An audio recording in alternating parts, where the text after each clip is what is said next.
stormy night in January 1996 in Varginha, Brazil, a strange incident allegedly took place, which was to thrust this part of South America into the international spotlight. Incredibly, over a dozen witnesses claim to have seen strange lights in the sky and alien creatures running loose in the area. Was this man's first significant contact with an alien race? Or was it a case of people misidentifying more terrestrial events? I travelled to Brazil to see for myself.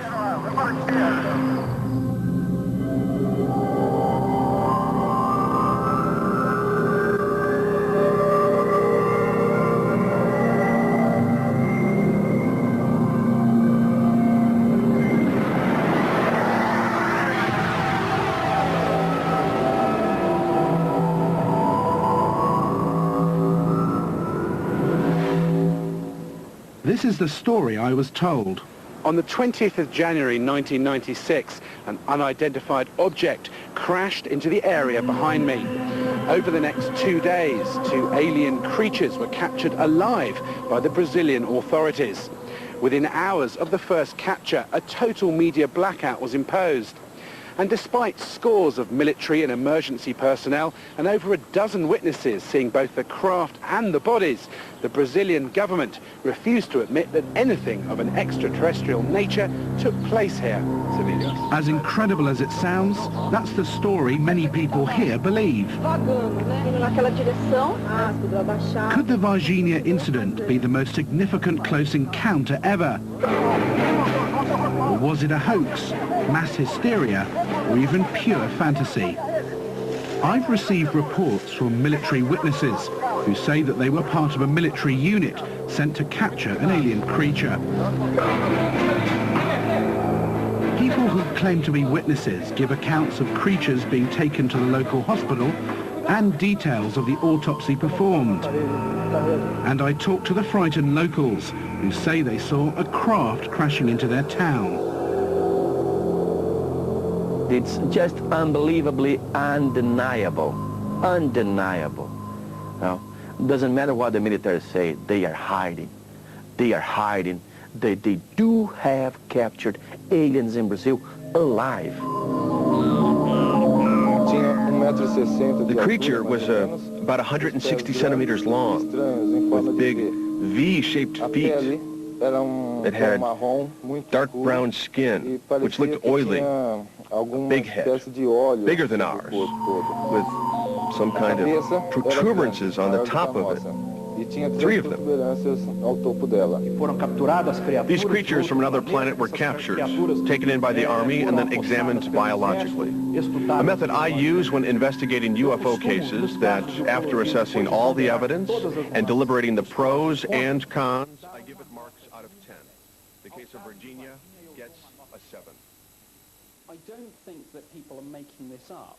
What I do think we have to check out very carefully is the possibility that we are dealing with a series of events which have been, as it were, linked together, perhaps by people who are very keen to come to particular conclusions, and that we're dealing perhaps with nothing more exciting than a series of misidentifications and people putting perhaps quite extraordinary explanations on events which may be rather mundane. I think this is going to be a very important situation where we can prove that alien beings had really visited our planet.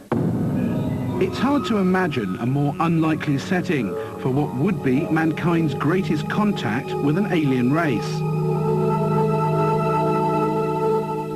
Varginha is a small industrial city of 120,000 people in south-central Brazil. Since the news broke of the alleged sighting and capture of alien creatures, an army of UFO researchers, international TV crews and press descended on the area to cover, if it's true, the most astonishing close encounter that the world has ever heard about.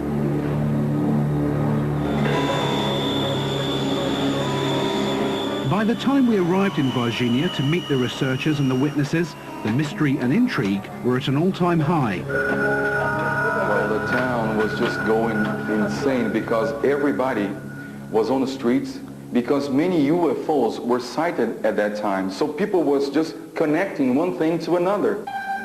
The city was in a panic.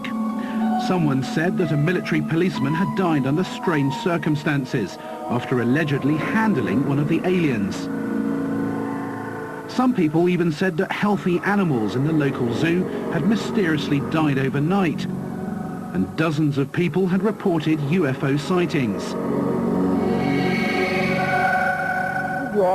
Varginha was in the grip of an alien frenzy. Uma testemunha militar afirma que a criatura foi mesmo capturada. O Fantástico teve acesso às declarações secretas desse militar. Segundo os pesquisadores que acompanham o caso Varginha, ele sabe dos detalhes. Aí daqui a gente já correu para lá e desceu. E quando a gente estava descendo... O que nós podemos dizer sobre os eventos? What we can say from the evidence, the maximum we can say, is that there is not the slightest bit of doubt that everything did happen. We say this not only because we have heard from people from the town who were indirectly involved, but with people who participated in the principal events.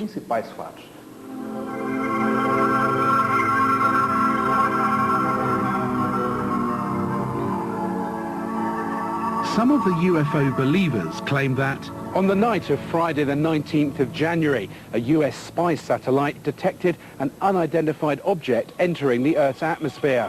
The North American Radar Defense System at Cheyenne Mountain, or NORAD, alerted the Brazilian government that the object was heading towards Varginha.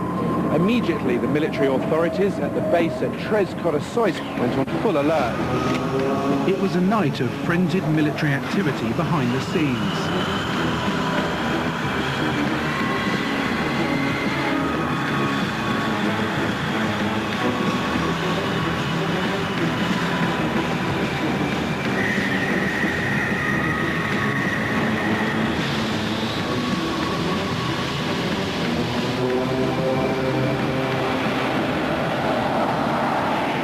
We understand that the Americans not only alerted, but they are very interested in being part of this, because we know if they can put their hands in a wreckage or even in one of these creatures, many things can be developed. So yes, we understand that they're involved up to their necks.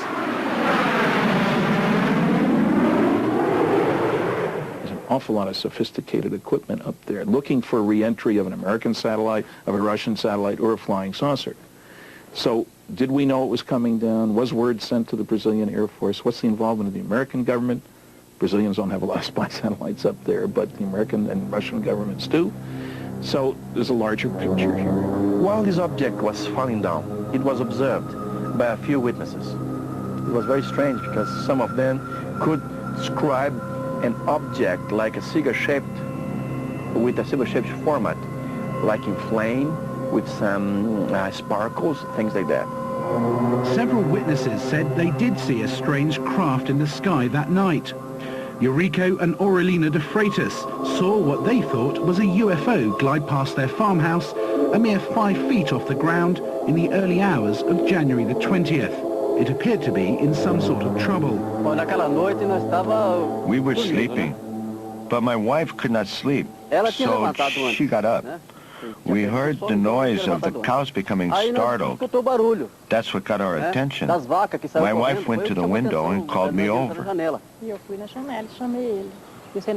It was around 1 o'clock in the morning, and we saw an object flying over with a lot of smoke coming from it. So I called my husband over, and we both looked at it. I started to ask, what was this? It was some kind of submarine flying over.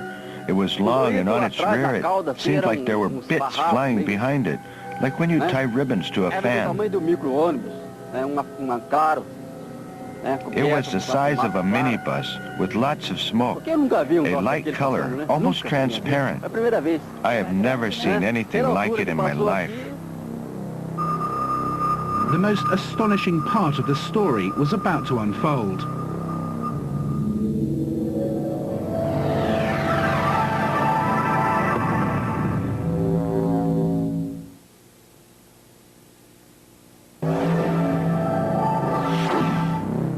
The sensational story of an alleged close encounter in Brazil got even stranger. One of the anonymous sources I spoke to claimed that at approximately 7 a.m. on Saturday the 20th, the local fire brigade here received an anonymous phone call which reported that a strange creature was seen running loose on the outskirts of Varginha. He further claimed that the firemen drove the short distance to where the creature was reported, about 5 minutes away.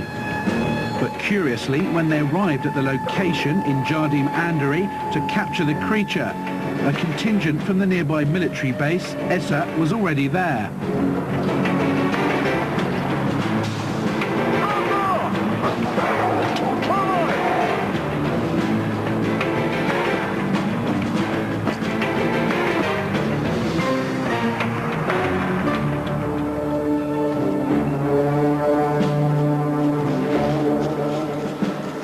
They both have a surprise to see each other.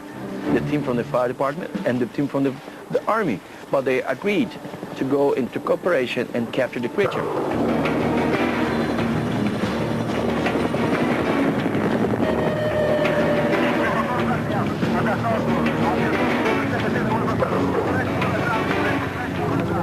At about 10:30 in the morning, according to my source, the firemen located a creature cowering in the tall grass. They were expecting to find a wild cat or dog. What they say they found would change life in Varginha forever. Pretty soon, everyone had heard the stories about crashed spacecraft and alien creatures. The town was abuzz with rumors.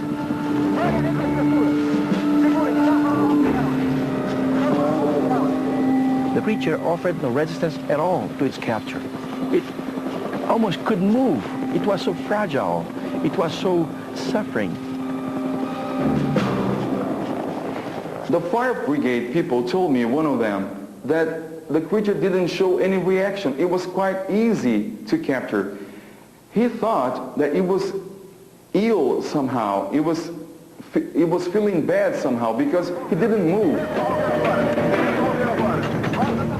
Did this incident actually happen? Was an alien creature netted alive by the authorities and driven off? Over 11 people who claimed to be eyewitnesses told me it did. One, a local lawyer, witnessed the military activity from his house nearby. He agreed to make a statement, providing his identity wasn't disclosed. After the soldiers had entered the woods, I heard 3 gunshots. And then I thought to myself, they killed someone down there. Some few minutes later, they came out from the woods. One of the soldiers was carrying a sack where, as far as I could make out, something was moving inside. At the time, I thought it was an animal or something like that, because something was definitely moving inside that sack. People make mistakes. People misidentify things, particularly if they see them under unusual conditions. So always, I would say to people, look for the prosaic explanations first. Look for the misidentification of some sort of military exercise going on. By early afternoon, according to reports from witnesses, the live, allegedly alien creature had been brought to the military academy known as ESA, here in Três Corações, a high-security training base.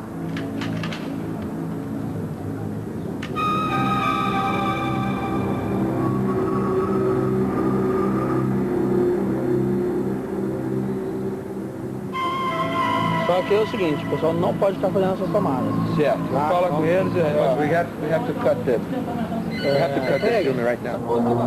I asked to interview the senior officer.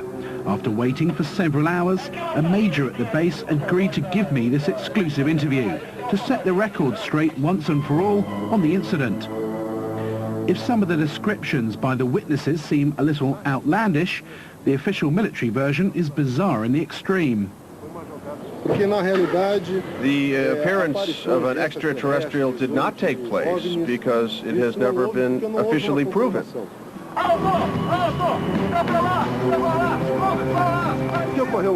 What happened was that on the 20th January 1996, there were violent storms in Varginha.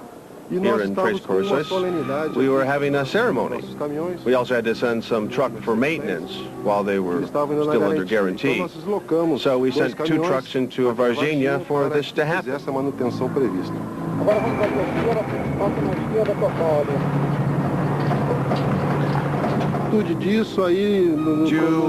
further complicate the story, there were more coincidences relating to the events. At the hospital in Varginha, there was an expectant dwarf couple.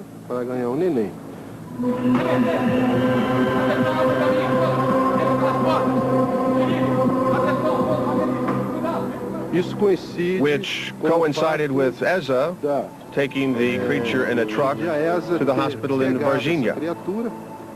There must be a confusion between this and the dwarf couple who were expecting a baby. Pregnant dwarfs, violent storms and broken down trucks. Surprised by the official military version of events, I returned to the fire brigade in Varginha and asked to speak to the men who allegedly captured the creature on the morning of January the 20th. Why do people say that the fire brigade captured an alien on that day? I think that the public should ask how it was possible beings from another planet were expected to be captured by 6 to 10 firemen. Everyone here, including the commander, doesn't believe it because we never saw it. The fire brigade here in Varginha deny that they captured any aliens on January the 20th. To them, they say it was just another routine day. But when I asked them to tell us what they did on this routine day, they told me it was classified. Hardly surprising, since most military activity is indeed classified.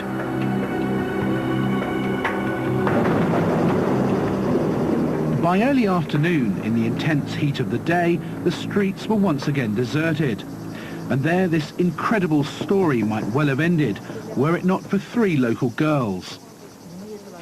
At around 4 p.m. that afternoon, Katia, Liliane and Valkyra took a shortcut home from work and say they spotted a creature identical to the one allegedly captured by the military that morning. It was cowering by a wall. It was around 4 o'clock in the afternoon, and we were coming home from work. We took a shortcut through Jardim Andoré on our way to Santana, where we live. We saw this very strange creature, but it didn't notice us at all at first. Then Katia screamed, and then it saw us. I asked the girls to describe what this creature looked like. With the help of an artist, we built up a detailed sketch.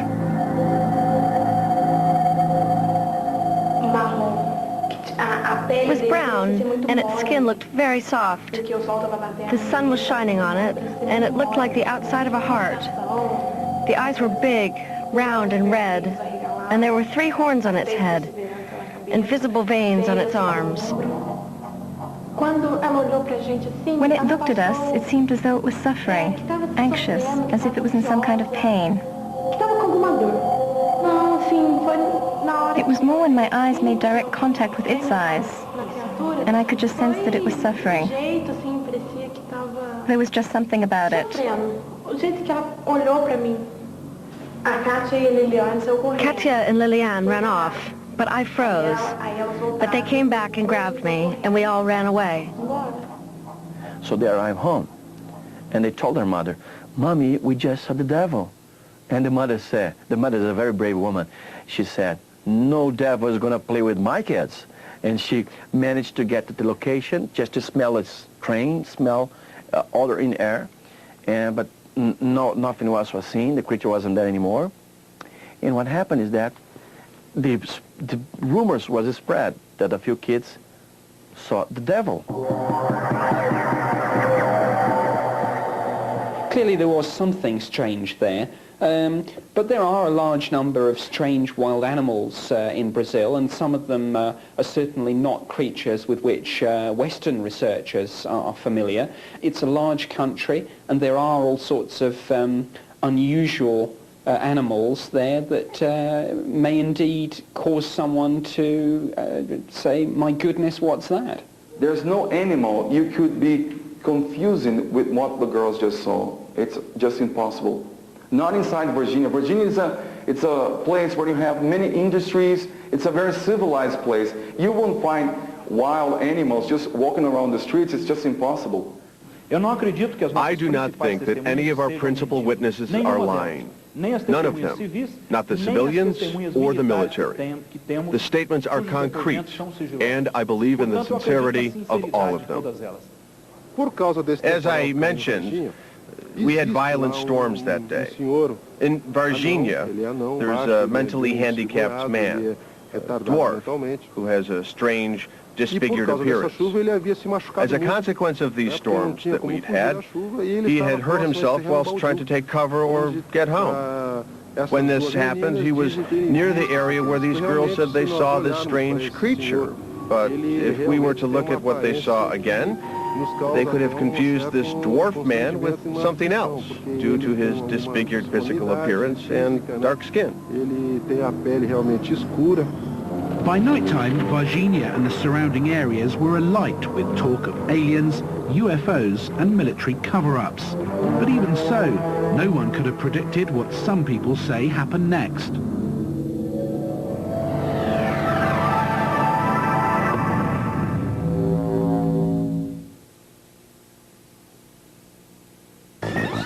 Okay, TLC doesn't really think that aliens are going to invade us, okay? Do you feel better now, you big babies?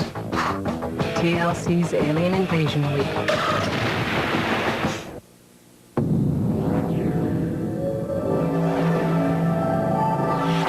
The story of a supposed alien capture in Brazil gets even stranger. I was told by an anonymous military witness it was on this road at around 10 p.m. on Saturday that a military patrol saw another creature lying injured on the roadside. And like the one earlier on, they decided to capture it with little resistance. They put it in a net and then drove it a few miles back into Varginha and took it to the local hospital. Researcher Vittorio Paccaccini secured an interview with a military witness who claimed to have been involved in the capture of this live alien. This is what he told us. On January 22nd, 1996, Monday, a military convoy with 3 trucks left Eza and headed towards Varginha. In charge of the operations were 2 S-2 Brazilian Army intelligence lieutenants. They are secret officers. Most of the Army people don't even know who they are. On the road outside Varginha, we saw a strange creature crouched by the side of the road, so we stopped.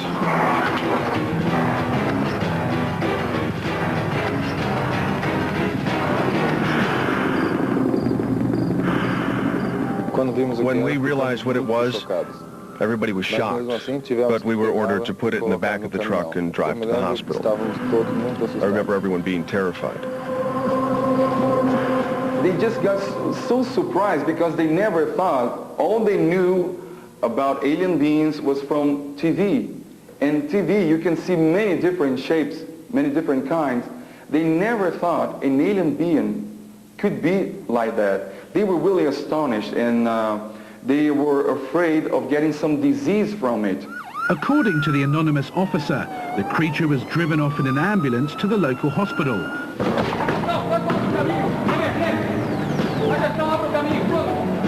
But it was dead on arrival.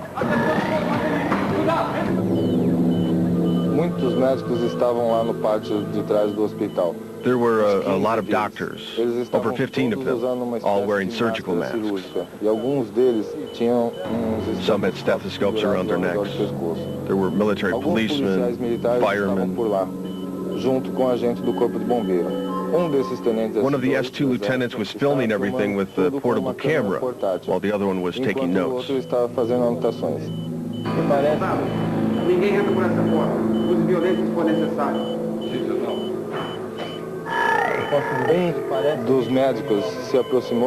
One of the doctors came over and opened that little slit of a mouth, grabbed its tongue and rolled it out using forceps. It was a long, flat, black tongue, about 12 centimeters long. When the doctor released it, it went straight back into that little slit.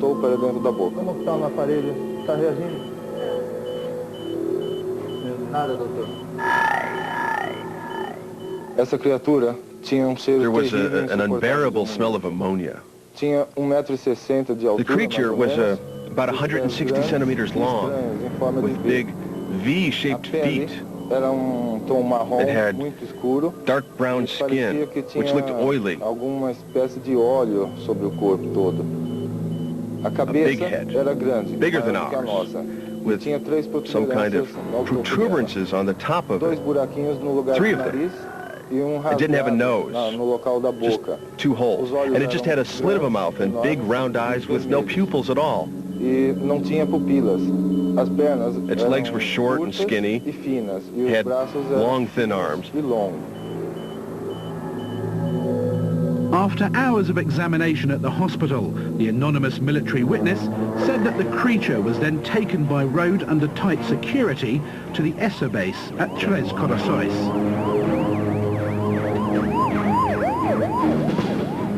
The dead creature remained under guard at the army facility until very early the following morning, Tuesday the 23rd of January.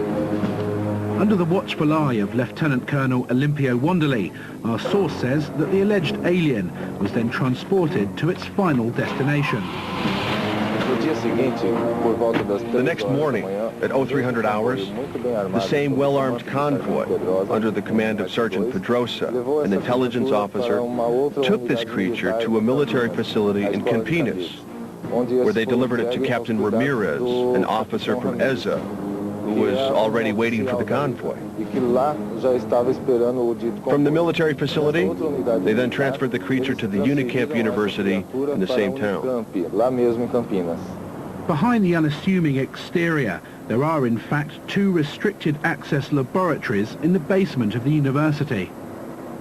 And why the creatures were taken there? Because in the University of São Paulo, there is a big team of forensic doctors, one of the finest in the country. And they are headed by Dr. Badam Palhares, who is regarded one of the top forensic pathologists in the country. I contacted Dr. Palhares at the medical facility. He declined to go on camera and give us an interview, but he did telephone us later to give us this statement. I am not and have not actively and personally participated officially in the Varginha incident.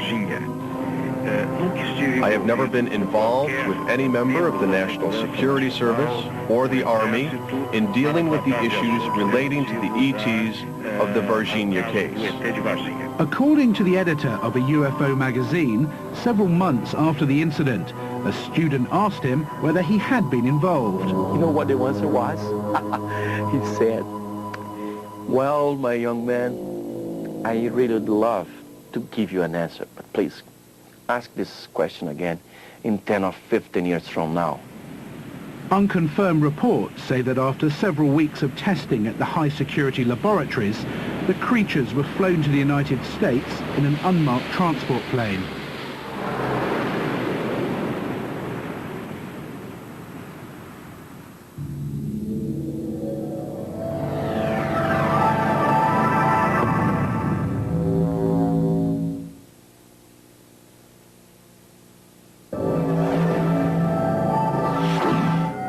With the town of Varginha buzzing with rumors of flying saucers and alien creatures, this bizarre story took a tragic turn. Shortly after the alleged incident, one of the soldiers who allegedly came into contact with the creature died. He was Marco Eli Shirazi, a 23-year-old plainclothes military police agent at the army base. His sister Marta is convinced that he was contaminated by the creature as he died only weeks after the alleged incident. He was involved completely with the police operation from start to finish and accompanied the creature from where it was captured to the Humanitas hospital. He didn't get home till very late that night.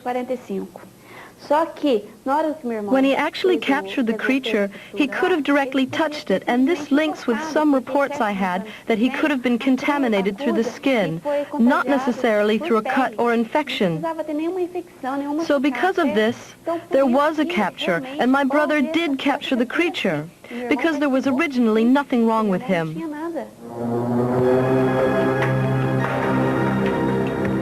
The doctor said no autopsy was necessary. Blood test results were available, however, and indicated that Marco's blood contained 8% of unknown toxic substances.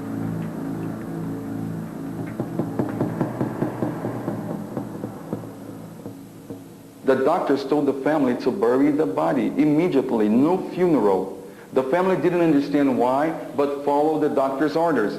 Now they're suing Minas Gerais state because they want to exhume Marco Eli Charez's body. But I understand that this won't ever happen because militaries are involved. This is national security subject, and the judge won't let the family do it.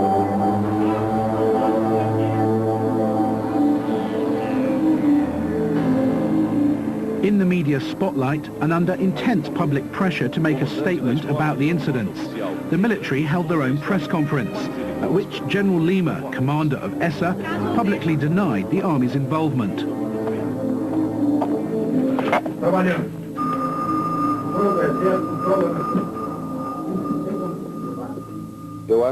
I think it's a huge scandal. We have captured aliens, and the population won't have the right to know about it. The military, if they were conducting some sort of night maneuvers, are not necessarily going to suddenly start telling people what they were doing. And they are not suddenly going to explain themselves to UFO researchers who turn up and ask questions. That's simply not the way that the military work. I tried to talk to General Lima, but the Brazilian military said they were unable to contact him.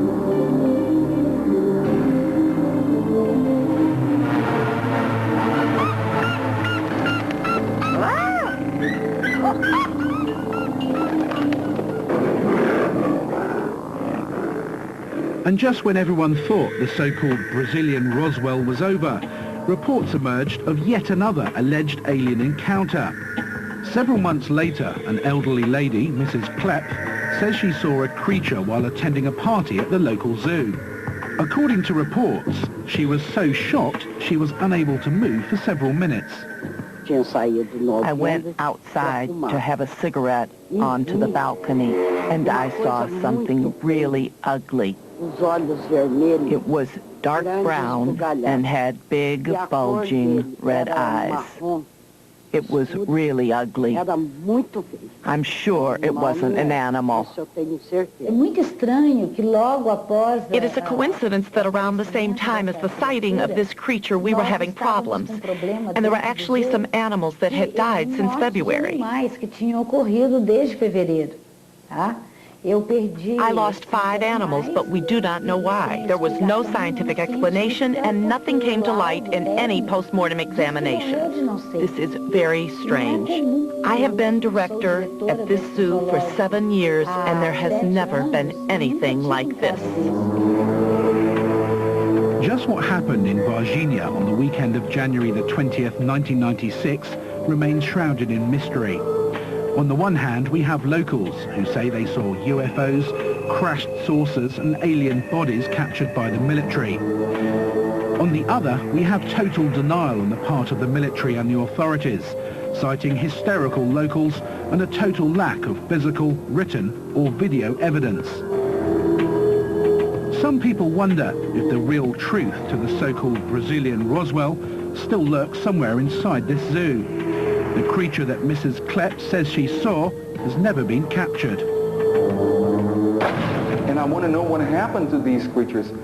I think the whole world wants to know if these creatures are still in Brazil and definitely what happened to them. We believe that if this case is definitely proved to be true, then it is as important, if not more important, than the case of Roswell.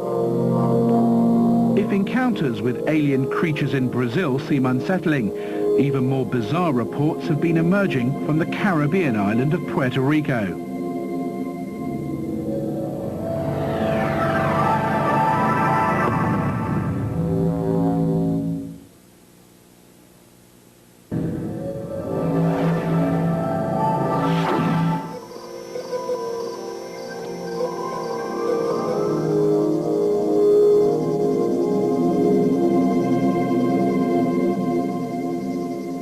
Set deep Deep in the hills of Puerto Rico, the Arecibo Space Observatory has been attempting communication with deep space for the past 30 years. Rather alarmingly, it may not only have received a reply, but a personal visit.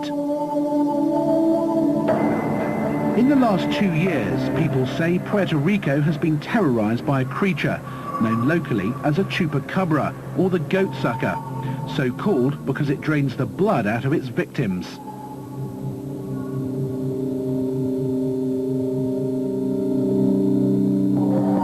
We've obtained the only known footage of what is believed to be a chupacabra. Some biologists say it's just the carcass of a wild cat.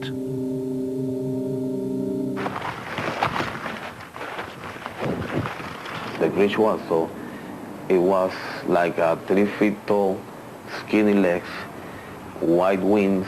It wasn't like a bird. It wasn't normal. It was like birds fly away, but this was really fast. Wow. It was something unusual, not normal.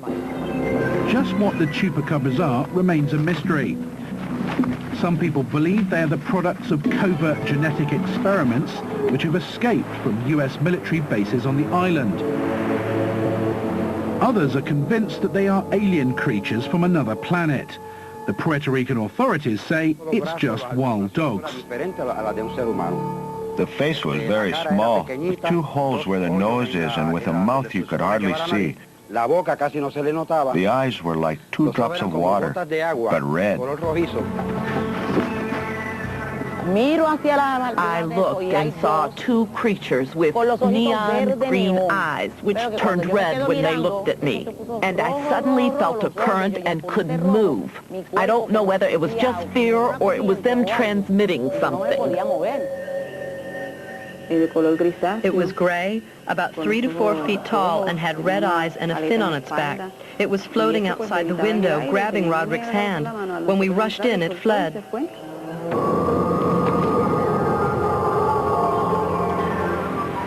Jorge Martin is well known on this small island. He's been researching the chupacabra phenomenon for over 2 years. They walk on 2 legs, erect, and they have these strange spines or quills or whatever that goes from the back of their heads down to the lower back. And they start changing colors, vibrating very fast. They illuminate themselves, and they start doing this very faint humming sound. And somehow this seems to impel these creatures, which fly away. I think the chupacabras are alien in origin. At first I used to think that maybe this was some type of genetic manipulation, some experiment that had been done here in Puerto Rico. And eventually it escaped to the environment, and no one would take any responsibility for it.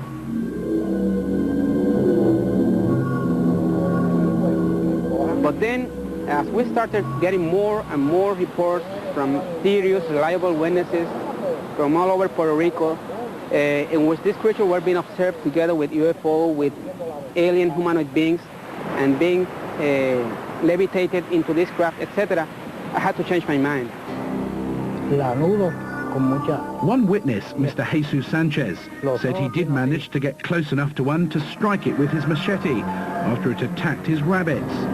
He's convinced it's no ordinary animal. I heard a noise, so I came out to see what it was. When I came out, the creature ran past me, so I hit it with the machete twice. It made a hollow-sounding noise like a drum.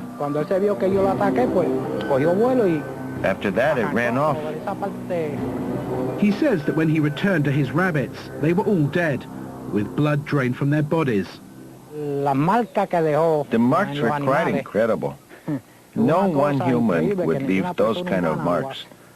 Not even a doctor would leave the kind of marks that the creature left. They had holes through the neck, here to the veins. Like in an operation, no one could do that around here. I asked Mr. Sanchez to identify the creature he saw that night. I showed him artist impressions of a chupacabra, based on other eyewitness descriptions. This was the creature I saw. The shape of the eyes, the nails like that, and the claws on its feet. Some people in Puerto Rico say they're monkeys, but they're lying because monkeys can't fly. They must come from another planet.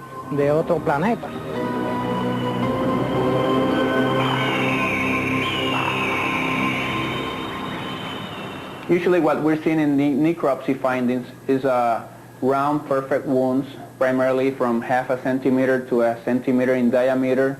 They go into the base of the skull, also into the base of the jaw. We hardly ever see rigor mortis in some of them, but I will say that about 3/4 of the volume of blood from the animals is removed.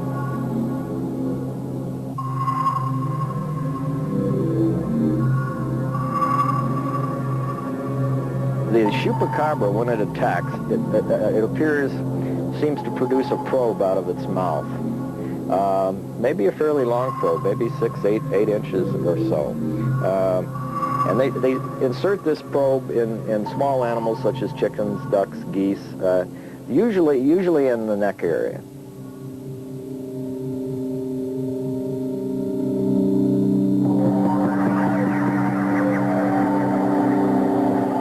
Policeman Juan Collazo says he came face to face with a chupacabra one night.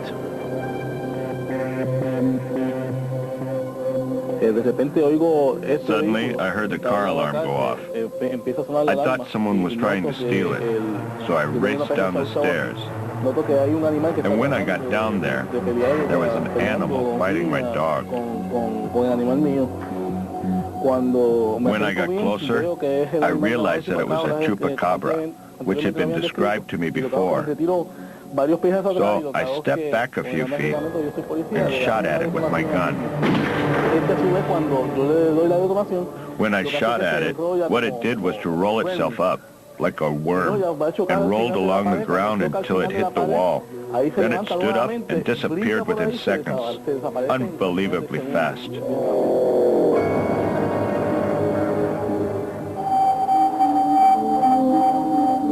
Armed with the eyewitness reports, I asked the Puerto Rican authorities to comment on these strange events. One local mayor believes that chupacabras do exist and has put his career on the line to hunt for them. It's definitely an extraterrestrial. It's something that's never been seen before. I used to work for the police in Puerto Rico before becoming mayor and investigated many cases. But I've never come across something as strange and difficult as this. I went to many people. I went to the chief of police, but he wouldn't help me. He took it as a joke. He said that it was just some kind of wild animal. We've come to two conclusions. One is that it is a creature from another planet, and the other one is that it is an experiment from the government in El Yonki. Those are the two conclusions. It's very important to realize that witnesses, when they report something like this, will simply dredge something up from their own belief system, their own knowledge, and particularly importantly, their own cultural background. So what we have here, I think, is clearly an incident where something was seen. But this idea that it's necessarily something to do with UFOs and aliens may only have arisen once Western UFO researchers became involved. We have thousands and thousands of very good testimonies of reliable witnesses. And we believe in these people. They have lost their livestock, their way of living. They deserve an answer from our governments. You know, I never believed in UFO. I never believed in nothing like this until this happened to me. Now I believe because I saw it with my own eyes. What do you think is going on here? We are not alone. We are not alone. We are not alone in the universe. That's all. Just what is going on here in Puerto Rico remains a mystery. If reports are to be believed, then some sort of animal is viciously attacking this island's wildlife. And in Varginha, again according to local reports, a bizarre-looking creature was seen by a number of witnesses before being captured by the authorities. Some people claim that these events are proof of alien contact, proof that planet Earth is being terrorized by extraterrestrial creatures. And yet, there's no hard evidence or conclusive scientific data that can substantiate these claims. We might not be alone in the universe, but if these creatures are indeed alien visitors, we may wish we were.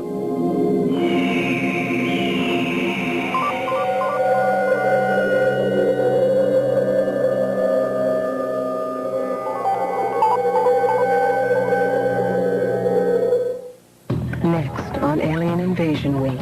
Imagine waking up to an unexpected guest in your bedroom. It was sort of